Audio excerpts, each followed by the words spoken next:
My name is Louis Genofi. I'm a switchman in the Los Angeles yards. This is our new television set. Looks pretty nice, doesn't it, Lily? But do you remember the one they delivered all smashed up? Do I remember? I'll never forget it. We'd invited a whole group of friends over to help us celebrate. I baked a cake and made sandwiches, and no television set. And I was going to be allowed to stay up late, but when it came all broken up, I had to go to bed. Let me tell you the whole story. It started on payday, a couple of months ago.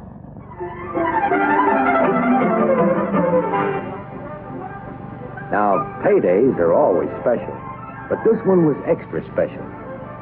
Lily and I had been setting aside money for a television set. The dealer had ordered it 2 weeks before, and a big bite of this check would finish the deal. I told the boys, this is the check that buys that 21-inch console. And off I went to meet Lily and cash the check. Leaving Lily and our girl Betty stocking up at the supermarket for the big night, I went to pay for the set. The man said that the set was down at the freight house, and he'd send his delivery truck to pick it up and bring it direct to my house. I suppose after you have a set a while, you get used to television. But for us, this was still a big day. I went to pick up Lily and Betty, and we went home to wait for the set to come.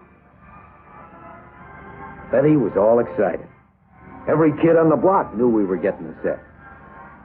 Lily and I were almost as bad.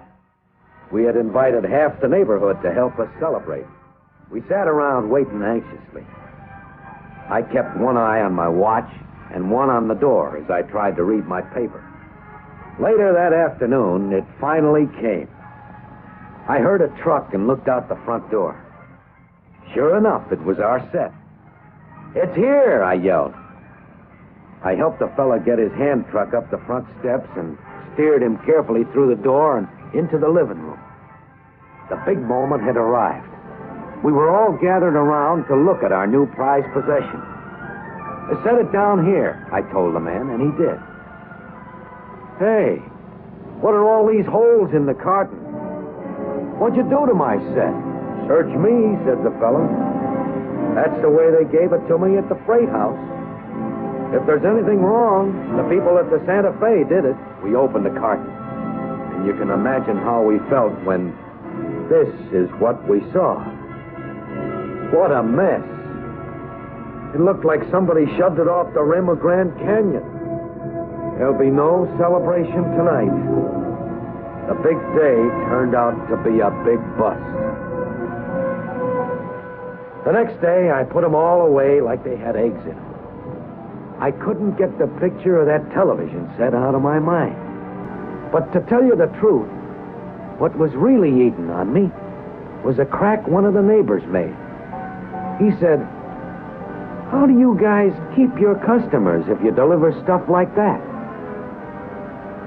Well, how do you answer a question like that? What about the folks in Chicago who made the set?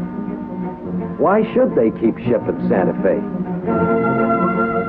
There sure must be a lot of delicate work in making a television set. All the wires and tubes and connections. The manufacturers must get mad at us if we rough up that big picture tube in those expensive cabinets. And if his dealers complain that we smash some of their sets, wouldn't he start thinking about shipping them some other way? And as long as I'm asking questions, let me ask another. How did a set that left the factory in perfect shape like this get all banged up when it was turned over to us? I don't know the answer to that question exactly, but I could guess at a lot of things that could have happened. You don't work for Santa Fe for 17 years without hearing about loss and damage and seeing some of the things that cause it. The damage could start right here at the freight house. It's checked in and headed for the toveyor. Maybe the stoneman is a fellow who usually does a good job, but when he takes this load for his block, he may not be keeping his mind on his work. Maybe he was still thinking of something else when he stowed it in the rough freight end of the car. Don't ask me what he was thinking about when he did this. Maybe that's how it started. I don't know. Maybe he stowed it right.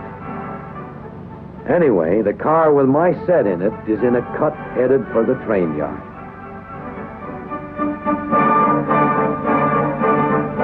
Well, a lot of things can happen in a yard. For example, the foreman says, "I got 2 for 4. Without checking the room, the field man says, "Let him come." "Kick," says the foreman. There they go, and the fieldman looks. Too late, it won't hold him. Maybe that smashed it. Could be. Or maybe a foreman says, "Cut 1, the one with my set in it." "Kick," he says, and then he starts to wonder what his next cut is. He studies his list too long, and the cars go faster and faster. "Hey," says the pin puller. "Hey!" "Oh," says the foreman, waking up. "Stop! Stop!" But he kicked him too hard. They're going down a well, and there's nothing he can do about it. Hold your ears. There goes my picture tube.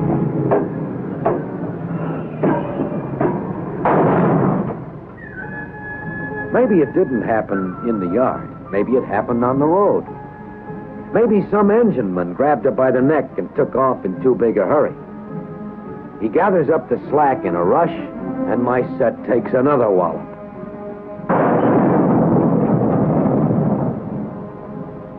Maybe that didn't get the whole job done, but every little bit helps. If it didn't happen starting, it could have happened stopping. A fella can get in as big a hurry coming into town as getting out. And when he sets the nose of the diesel down like this, he can really break up the china.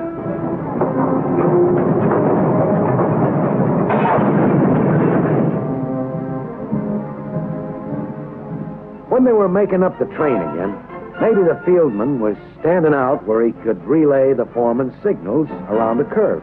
The reason I think of this is I did it once myself. Up comes Joe and yells, "Hey, Ernie, you going to the ball game tonight?" So they start gabbing, like I did. Meanwhile, the foreman thinks they're getting his sign until he sees nothing's happening. Joe and Ernie had the ball game all figured out, but they sure missed the sign on this pitch. With nobody relaying his signal, the foreman goes down swinging. You sure feel silly, don't you? Like I say, lots of things can happen in a yard. The crew rides the engine right by the joint they're going to make without dropping a man off to make the coupling. They tie on to the first cut in the track. They'll make this one all right. But what about the other? You must be going to shove blind. Yep. Go back and get him, the pin puller says. But look at this. Here's an engine working on the lead at the other end of the yard. Well, they're trusting to luck that the pin dropped. It didn't make, and they're off to the other end. Their luck ran out. It always does sooner or later.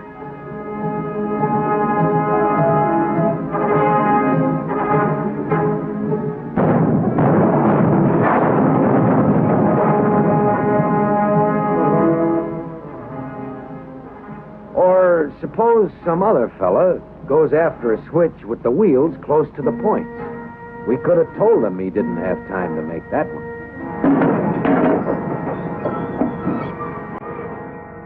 Well, those are some of the things that could have happened. What actually did happen, we'll never know. But somehow, somebody really smashed up that television set. Maybe it was you.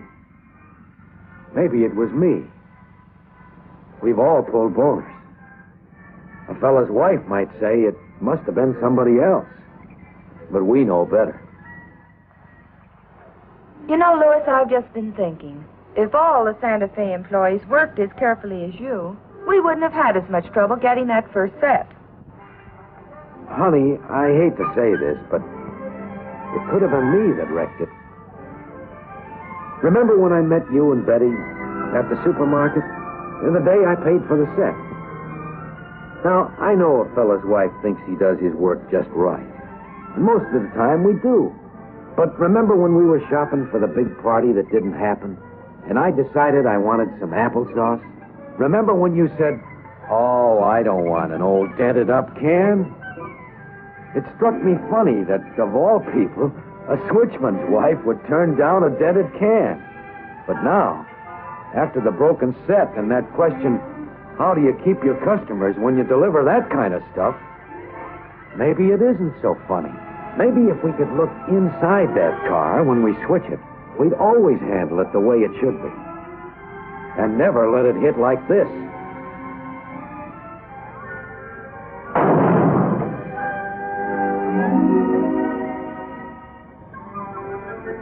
One smack like that, and you end up with a couple of tons of canned goods that nobody wants. When it gets to the man who ordered it, he blows his top, and he says to the Santa Fe man, "What do you fellas do with this stuff? Play baseball with it?" It looks as though that's what you do, he says. I don't know what the Santa Fe man says when he looks at that pile of junk, but I'd hate to be in his shoes. And I guess it's the same way with delay as it is with damage. Somebody ordered this lumber, and I guess they're waiting for it. But that wallop it got is sure gonna hold it up.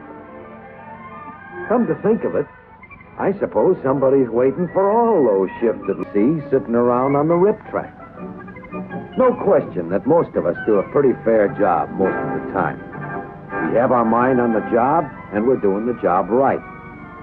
Oh, there may be a few who aren't, but most of the things that go wrong come from unintentional mistakes. This won't do the Journal any good, but it sure took the squeak out of Sam's shoe. Of course, Sam's partner discovered his mistake and oiled the box. But suppose he hadn't. Maybe this could have happened. "There's one smoking," the brakeman says. "Hot box! Hot box!" "Stop her," says the conductor. "We've got a hot one." At best, a trainload of perishables is going to be standing still while they fix the box. And if the brakeman hadn't spotted it when he did, we might even have a train in the ditch. Even I can figure out that fellas who ship perishables don't like any kind of delay. It's that question again of how do we keep our customers if we don't do our job right? It's the same deal with livestock. They're perishable, too. Delay can shrink them. And if we don't feed them and water and rest them when we should, it's a cinch they don't get to market in good condition. And, of course, nobody wants to rough-handle livestock. We handle a lot of cattle in California, but we don't see too many grain cars.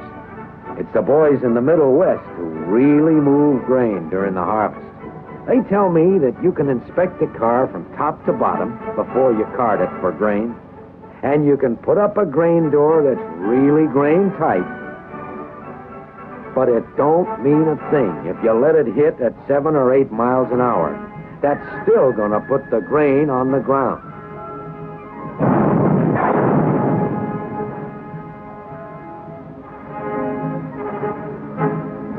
I pull a boner today, you pull one tomorrow, and when you add up all the damage, it fills a couple of 3 warehouses. They've got everything you can think of in there. Stoves, water heaters, refrigerators, all of it damaged in one way or another. This is all merchandise refused by our customers. You look at it, and the question the fellow asked really sinks in. How do you keep your customers when you deliver stuff like this? You know, Santa Fe isn't the only way to ship. A shipper has his choice of railroads. He picks the one that does the best job. Truck lines are after our business every day of the week, and they don't need men to switch cars. Airlines, with their air freight, are moving heavier and heavier items all the time. The day when railroads had a monopoly on the freight business is long since passed. We get new customers and keep old ones by meeting and beating competition. We must be meeting competition. I see an awful lot of freight moving on our line. Like I said, most of us must be doing right most of the time. We must be checking the freight in carefully, making sure the count is right, making sure the merchandise is in good order. 95% of the time, we must be stowing it right, putting it in the right end of the car. We must be bulkheading it tight so the load won't shift and damage the merchandise that we carry. When the foreman says he's got 2 for 5, most fieldmen are on their toes like this one. If there isn't room, we shove. And most of us give good, clear signals like this. Or like the easy sign this man has given, not weak little motions that an engineman 20 car lengths away has to strain his eyes to see. From what I know, 95% of us, and maybe more, take pride in being good at our job. It takes know-how to gather up the slack slow and easy and get off to a good start. In fact, it takes a lot of know-how to be a first-class railroad man, no matter what your job is. And we all take pride in doing a job the way it should be done. You know, when you think about it long enough, maybe it's not so hard to answer that question about preventing loss and damage and keeping our customers. When we work together, we're a team that's hard for any competition to beat. Preventing loss and damage boils down to a pretty simple thing. If I did a little better, and you did a little better, I bet we'd get the job done. Louis Janoffi is right. The men on the Santa Fe are doing a good job. It's a question, as Louis says, of doing just a little better in preventing loss and damage. We can all take pride in the overall performance of Santa Fe. For example, some shipments come to us like this, obviously improperly loaded or perhaps rough-handled en route. In the course of a year, 150,000 tons are reloaded here. The merchandise is properly stowed and bulkheaded so that the load will ride safely to its destination and reach the customer on schedule and in good order. Preventing loss and damage is not only a matter of every man doing a little better, but of providing proper facilities. With a modern hump yard like this, Santa Fe provides the shipper with fast, careful handling of his freight. The hump yardmaster receives teletype consists of trains and directs overall operation from his tower on the crest of the hump. Thousands of cars go over the hump daily and on into the classification tracks. Cuts of 100 cars or more may be shoved to the hump in one continuous movement to be switched into numerous different tracks. From his tower, the retarder operator lines the switches and controls the speed of the cars through a series of electronically controlled car retarders. Cars for all points reached by Santa Fe and for connecting lines move over the hump in a steady stream. The Argentine hump, like the enlarged and improved Belen yard, is part of the great building program, which is making Santa Fe America's new railroad. Construction is going apace as new tower yard offices are completed, providing an overall view of the yard. Communication is constantly being improved with the latest electronic equipment. New yard leads, new tracks, new rails are being laid.